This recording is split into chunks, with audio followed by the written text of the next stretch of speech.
Fresh from the wires, President Duterte addressed the United Nations General Assembly for the second time.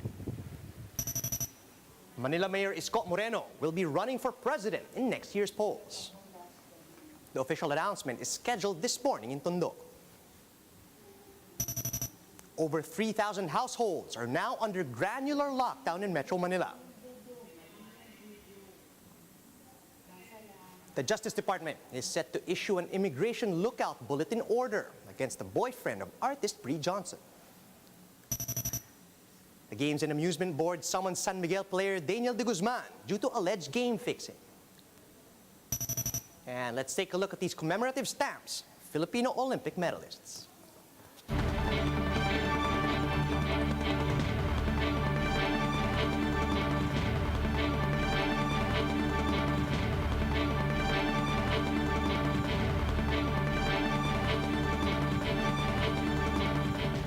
Fast, focused, and fearless. Here's everything you need to know as you jumpstart your day. I'm Charles Lejano.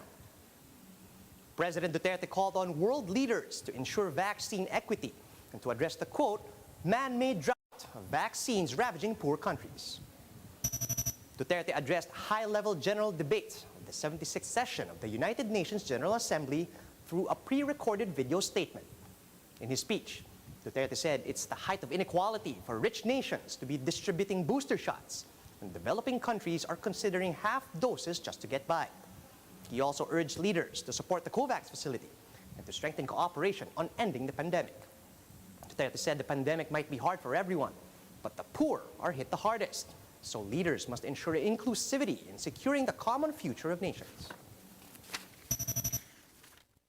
From what I have seen, that future will likely be one of inequality. For the poor plays catch up with the rich, with no hope or chance of ever succeeding in closing the gap. We cannot, in all conscience, allow this to happen. An unjust order is inherently volatile. We have to reverse course. How then do we, as governments, reconcile our obligations to our own citizens with our responsibility to the rest of humanity? Manila Mayor Isko Moreno is running for president in next year's elections. His running mate will be former senatorial candidate Dr. Willie Ong under the Aksyon Demokratiko banner. And recall that Isko Moreno has always planned to run in the 2022 elections, but it was unclear whether he would seek re-election as Manila's chief executive.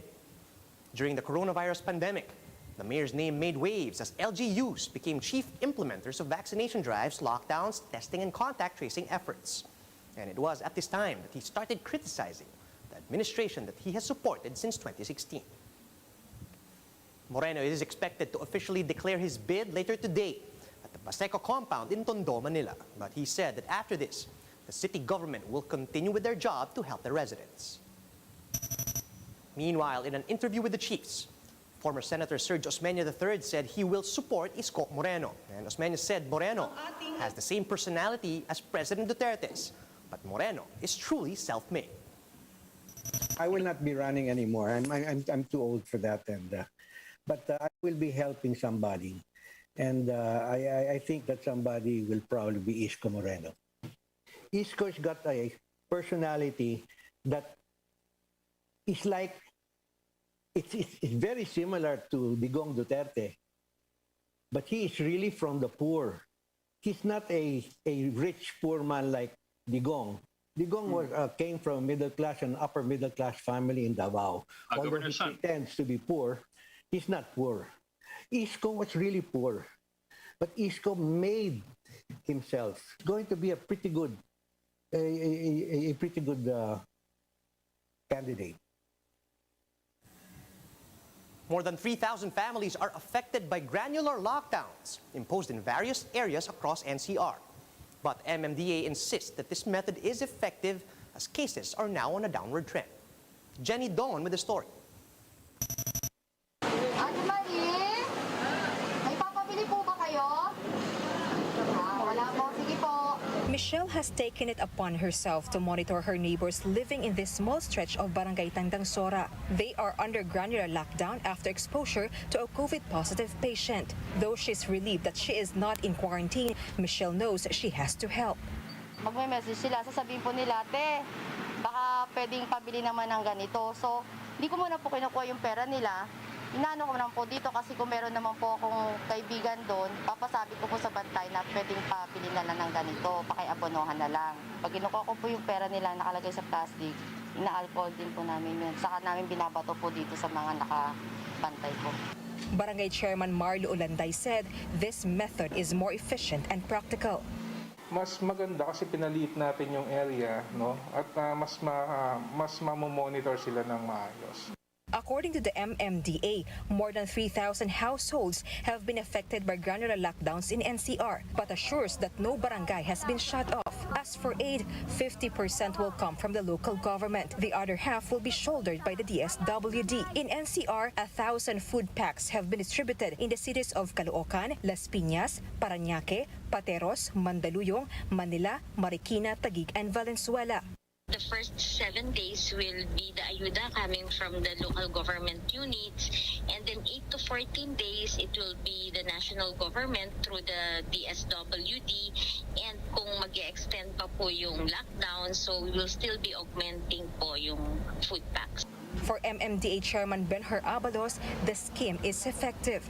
Magmula noong September 15, pababa na po ang active cases. So napakaganda po ng trend that's although manipis pa rin po, sana magtuloy-tuloy. There is no decision yet on whether granular lockdown will be extended or not. For News 5, Jenny Dongon, We Are One News. The Justice Department is now looking at asking the courts for a whole departure order for Julian Ongpin. Justice Secretary Minardo Guevara said that the family of deceased artist Bree Johnson earlier requested for an immigration lookout bulletin order against Ongpin. Recall that apart from facing drug charges, Ongpin is considered a person of interest in the death of Johnson, as he was the last person seen with the artist before she died. Meanwhile, the PNP Region 1 denied allegations that they're deliberately delaying the release of autopsy results on Johnson's remains. Spokesperson Abubakar Mangelen said they're simply being thorough with the autopsy, and he also assured Johnson's relatives that investigations are in full swing to get to the bottom of the case. Part 2 ng pag-conduct natin ng investigation po niyan, yun po yung technical aspect po niyan, ng pagkuha ng mga CCTV up to the time na nag-check-in sila at kung ano yung mga naging activities nila within the resort na kinukuha po natin yung mga CCTV footage na yan. But of course, considering na ongoing po yung investigation na natin, hindi po natin pwedeng ibahagi kung ano pa man yung nakuha natin ng mga ebidensya, lalong-lalo na dun sa CCTV footages ko ngayon.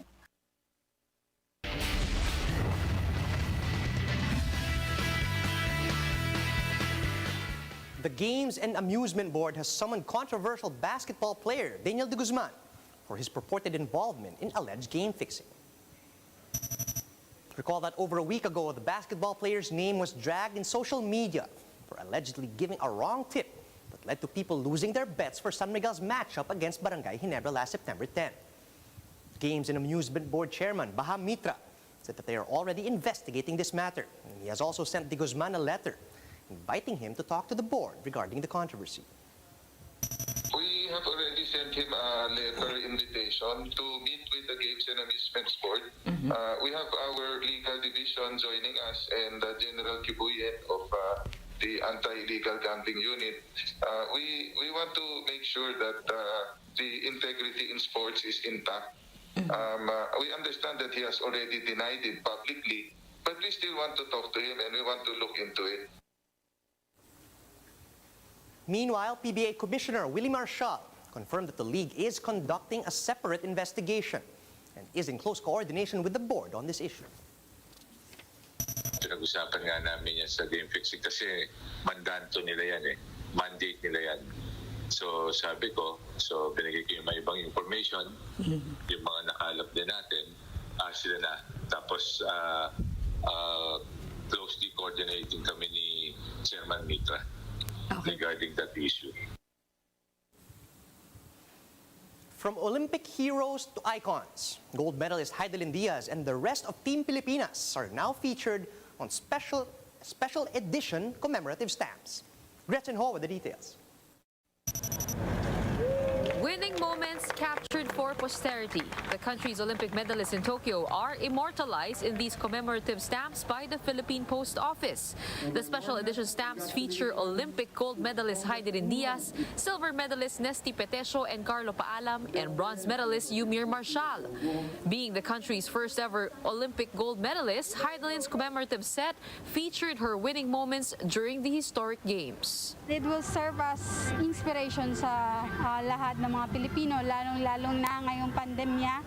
And especially to, kasi nga kasama ko ang ibang atleta. Another set of stamps were also released which features Heidelin and the rest of Team Pilipinas. Philpost says the stamps offer a fresh and engaging story of Philippine history, culture, and identity. Sobrang saya po. Kahit pagod po, nandito sila lahat sa amin. Suporta. Maraming salamat po. Alos lahat po kami, hindi po namin inasahan tong mga natatanggap po namin ngayon. So, grabe, sobrang saya po. Aside from these commemorative stamps, Philpost said it will also launch Keep the Faith, Be a Hero COVID-19 vaccinated stamps to promote vaccination. Lahat tayo dapat magtulungan para maging bayani tayo para sa ating bansa. So encourage our citizens to join us and be vaccinated. Heidelin joined in the call as well, telling Filipinos how they can be a hero for the country. Sa lahat ng mga fans, please magpa-vaccine na po kayo at rumihistro na rin. Gusto ko lang po sabihin na kayang-kaya natin to, wag po tayong sumuko. The special Tokyo 2020 Olympics commemorative stamps are available at the Philpost main office in Manila. Gretchen Ho, We Are One News. And that's how the day is shaping up to be. Join us later at 10 a.m. as we monitor the day's biggest stories from sunrise to sundown. You can also catch One News on Signal Play. Register for a free account at www.signalplay.com so you can stream One News live anytime and anywhere. I'm Charles Lejano. Mask on, wash hands, and stay safe, Philippines. We are One News.